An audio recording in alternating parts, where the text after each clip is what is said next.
Here's some stories from the various regions. In the Central region, the Gomoa Achimpim Omankrado Nanakwao Adofracha V has urged the youth to sacrifice their time, energy and resources in helping building the community and the nation. He made the call while speaking to the media during the Yeko and Sasso Cultural Festival at the banks of the River Yensu.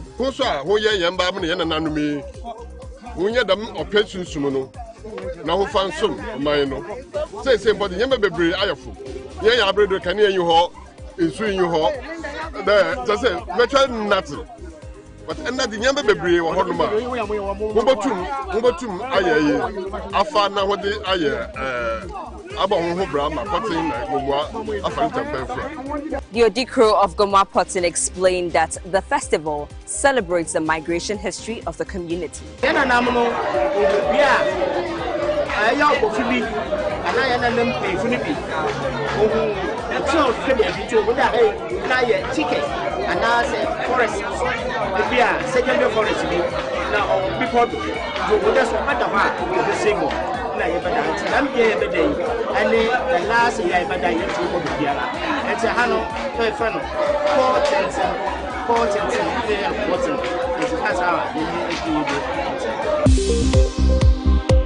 Also in the Volta region, the Minister for Tourism, Culture and Creative Arts, Jifa Abla Gomashi, has urged the youth of the municipality to embrace all professions within the creative arts sector, describing it as a major avenue for job creation.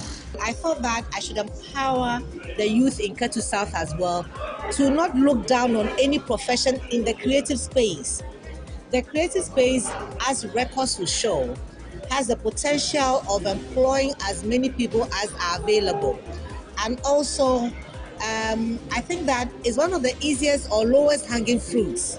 She made a call during the distribution of stand-up tools and NVTI certificates to beneficiaries of an apprenticeship program in Aflao. The Municipal Chief Executive for Ketu South, Nicholas Belashi, encouraged the beneficiaries to make good use of the opportunities to create jobs for themselves and others. Most of our youth are only focusing on joining the military, joining the Air Force, joining the police, but these skills that they have acquired will give them the impetus to acquire skills, to get a job for themselves. And I was telling them jokingly that before they realize what they'll be getting a day, times 30 days will be equal to the salary they may be getting from when they are police officers, when they are immigration officers, when they are Air Force officers. So this is equally good opportunity for them because, in fact, it is not only that you have to go to school up to the university, first degree, second degree, and third degree before you become employed. You can be self-employed. So this initiative, I'm encouraging the beneficiaries that they should take hold of it. Some beneficiaries expressed appreciation for the support, saying it will help them build sustainable livelihoods. Madam, you fear me, Donira. I'm a poor journey. Was well, I'm a little dog. Onami do, but me a cold day. Ta Nika Kumago, Fenaba, Madak Bunny. Mauna ye, no, I feel no, add names or call Ako, I feel Dom, Cocho. Nane Nami feel like Bama, Madak Benedetta. Yama little dog, Yama fee mother, Mokwakba. Now, to know what's happening in your locality or from the regions, kindly visit our website page www.metrotvonline.com and follow us on all social media platforms at Metro TV Ghana.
No change.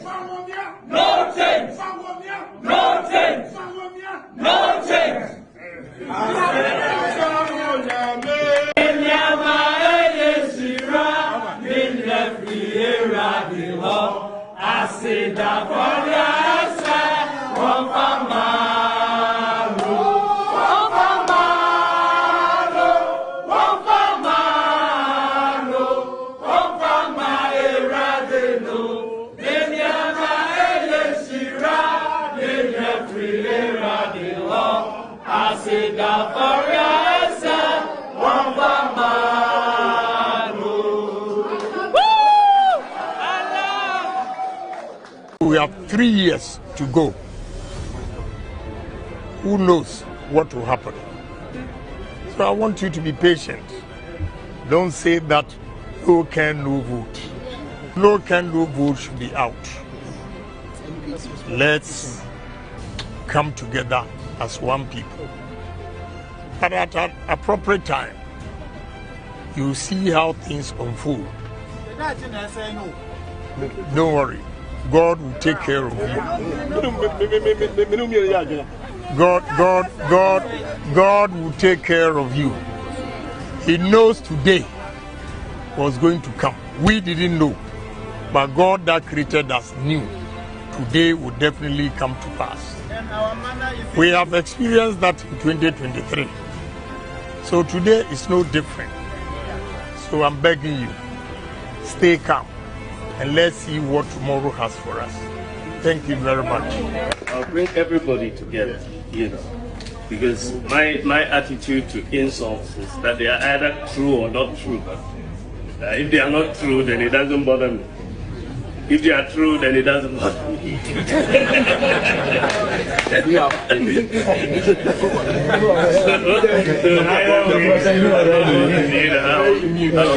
I'll keep focus on what we have to do. We have to win, and politics is about numbers, and so even if the person who is insulting you can vote for you, you're happy, so you say go on and vote, I remember one time campaigning in a village, and there was this mad guy they were trying to push away in a rally. They were pushing him away. I asked whether the guy had a vote. They said yes. I said bring him back. Bring him back and let's get him to vote, Actually, the NDC is panicking because of the decision we took. This exercise, the NDC are monitoring and they are panicking, they are panting, So now, after today, the MPP, all the problem will start going down. It will start going down, and then we will give the problems to NDC to inherit it. You appear to send a strong message to the NDC. No, they are going to inherit the problems till 2028. For us, this is. I think speaking of 2020, are you ready for 2028 election? That is why, when I was coming, I heard the media and the public was shouting science and data. This is the science. This is a political science. This one we call it science. It's a symptoms. It's a science. It's a political symptoms to 2028. The things that you.